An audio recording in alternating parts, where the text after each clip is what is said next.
In the vast Dragon Ball universe, where Saiyans and superpowers reign supreme, one manga stood out for the excitement and controversy it caused amongst the fans. Welcome to the world of Dragon Ball Minus. Dragon Ball Minus, written and illustrated by the legendary Akira Toriyama, serves as a prequel to the iconic Dragon Ball series. It explores the backstory of one of the franchise's central characters, Goku, and what happened before his arrival on Earth. This pivotal moment in Dragon Ball lore sheds light on Goku's humble origins and the tragic fate of his Saiyan race. The manga's central focus is on Goku's parents, portraying them as loving and caring individuals desperate to save their 3-year-old son. While Dragon Ball Minus provides fans with a deeper understanding of Goku's origin story, it has also sparked a lot of controversy within the Dragon Ball community. In this video, we'll thoroughly explore this controversial chapter of the Dragon Ball saga. So, without wasting any more time, let's dive right into it.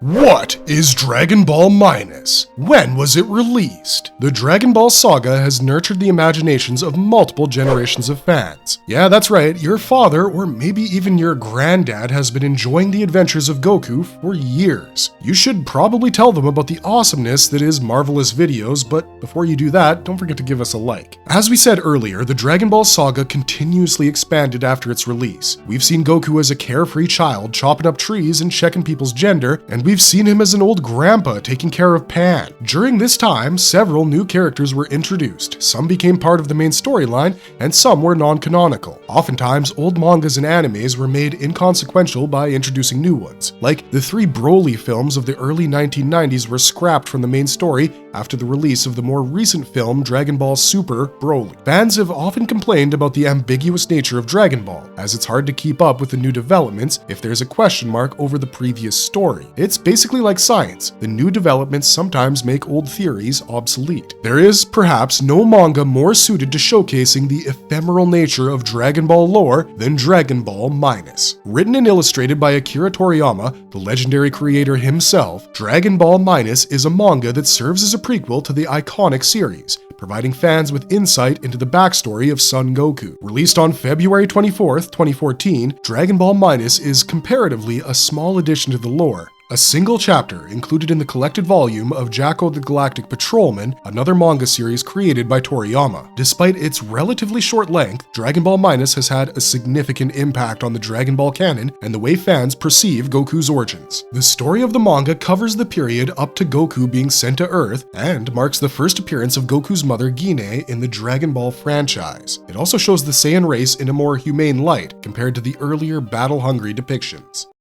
What happens in Dragon Ball Minus? A short recap. Dragon Ball Minus begins with Bardock and other Saiyans receiving orders on their scouters to return to their home planet, Vegeta, immediately. This was during the period when the proud warrior race of Saiyans were working under the space Hitler Frieza and waging war around the universe to obtain other planets by force. After receiving the orders, Bardock smells something fishy and opines that Frieza has some hidden agenda behind this unusual mission. But nobody around him shares the same suspicion. As we all know, he wasn't wrong, as Frieza in his ship is concerned about the legends of Super Saiyan and Super Saiyan God, and has decided to exterminate the planet and the entire Saiyan race. He also believes that the Saiyans are too proud to be his dogs, and would cause trouble in the future, so they had to perish. He's informed that it will take 1 month for all the Saiyans to return to planet Vegeta, so the space pirate decides to blow up the planet and tell the others that a meteor struck their home. Back on planet Vegeta, Bardock meets his wife Gine and inquires about their son Kakarot. She tells him that he is still in the incubator, but she will take him out soon, as it's been 3 years. She tells them that he's become big and looks just like his father. Bardock looks lovingly at him, realizing the importance of saving his life. At this point, Raditz, his elder son, was away, assisting Prince Vegeta in a mission. Bardock tells Gine that he will steal a space pod and send Kakarot away. Gine questions Bardock, who reassures her that it is for Kakarot's sake. Frieza seems to be planning something. He has a premonition of death. Gine reminds him that it's unlike a Saiyan to worry about their children. Bardock shoots back that her softness disease has spread to him too. While preparing the space pod for Kakarot, Gine suggests that they all run away, but Bardock is against it. The scouters would easily detect them if they tried to escape. In an emotional farewell, the little Kakarot presses his face against the glass of the space pod as the machine starts up. Bardock says to watch out for the Galactic Patrol as the pod shoots off the planet. Bardock puts his arm around Gine Gine as Kakarot's pod disappears into the sky. From here, the story cuts to Jacko, the Galactic Patrolman, who is summoned to the Galactic Patrol headquarters to inquire about the flying object that had been launched to Earth from planet Vegeta. They believe that planet Vegeta has sent a child to exterminate Earth, as it is still a developing world ruled by weak humans. Jacko researches Earth and concludes that it's too poor and not worth protecting, so he might use his extinction bomb. His superiors aren't opposed to this plan of action, but tell him to do his research first. So Jacko heads to Earth, and a few days later,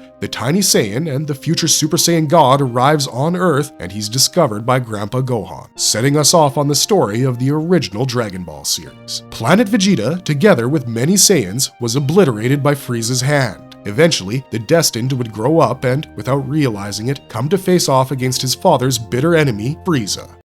Why fans hate DB-, how it changes the story of Dragon Ball. Dragon Ball Minus not only changed the perception of Saiyans as a brutal warmongering warrior race, but it also significantly affected Goku's backstory and setup in Dragon Ball Z. When Raditz arrives on Earth and is faced by Goku, Gohan, and Piccolo, he informs Goku of his true identity as a Saiyan warrior named Kakarot, and that he was sent to Earth to destroy the planet. This was considered the reason for Goku's violent behavior before he hit his head and became a soft-hearted grandpa's boy. But the story revealed in Dragon Ball Minus negates this earlier story, presenting us with a much more tragic story of his origin, which is closer to that of Superman from DC Comics. However, this change in the origin story didn't sit well with many Dragon Ball fans who criticized Toriyama's decision to change the backstory. Another point of contention is the portrayal of Goku's father Bardock as a gentle Saiyan who shares a tender moment with Gine before his final battle. His premonition of death and desperation to save his son without a proper confrontation with the space tyrant goes against the basic Saiyan nature. Fans argued that this depiction contradicts the previously established lore, where Saiyans were portrayed as ruthless warriors. There has also been criticism about this portrayal of Raditz. He doesn't know about Planet Vegeta's destruction, so why do they inform him? Bardock doesn't fly off to fight Frieza, and neither does Raditz, despite being the proud Saiyan who would rather die than be humiliated. Maybe the Saiyans were always softer, and Vegeta was the exception, not Goku. Goku's gentle nature that set him apart from his kin has always been attributed to his upbringing by Grandpa Gohan, his training by Master Roshi, and the friendships that he made along the way. Goku's story was seen as a testament to nurture being stronger than nature, which is a major theme in Dragon Ball. But the loving, considerate, and sacrificial nature of Goku's parents negated those themes. It makes Goku too simple, just a different version of Superman. Another separate point of contention is the Dragon Ball Minus retcons certain aspects of the Dragon Ball timeline, including the circumstances of Goku's arrival on Earth and the fate of Planet Vegeta. The manga creates plot holes in the story as Goku's age is inconsistent, and he shouldn't have Saiyan armor on. This has led to debates among fans about the consistency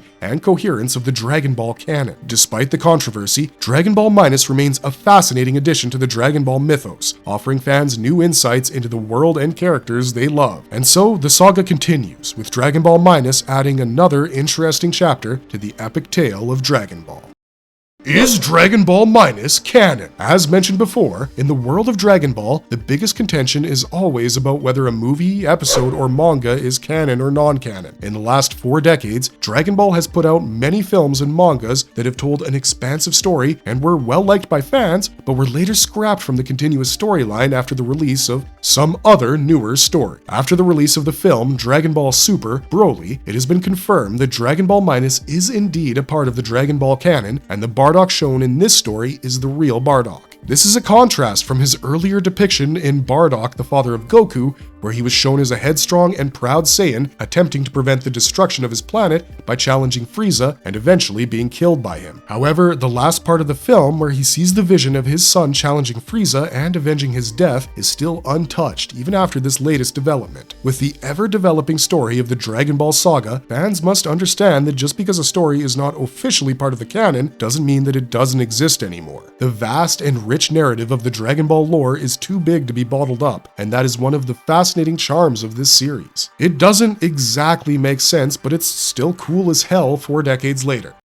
Marvelous verdict! The movie Dragon Ball Super Broly settled the confusion regarding the status of Dragon Ball Minus and confirmed its status as a part of Dragon Ball canon by directly mentioning certain parts of it, like how Goku's parents sent him away from planet Vegeta right before it exploded, and how Frieza was talking about Super Saiyan God legends. Dragon Ball Minus and Dragon Ball Super Broly eliminated the previous 3 Broly films and Bardock, the father of Goku, from the canon list. Despite its controversial aspects, Dragon Ball Minus remains an integral part of the franchise's lore and continues to captivate fans with its engaging storytelling and imaginative world building. It has been embraced by many fans for its contributions to the Dragon Ball universe. By providing a deeper understanding of Goku's origins and introducing new characters like Gine and Jaco, the chapter enriches the series' mythology. It opens up new storytelling possibilities for future installments. What were your thoughts on Dragon Ball Minus? Do you think it's a better, more comprehensive origin story for Goku than the previous iterations? Let us know in the comments section down below, and don't forget to like this video and subscribe to Marvelous Anime.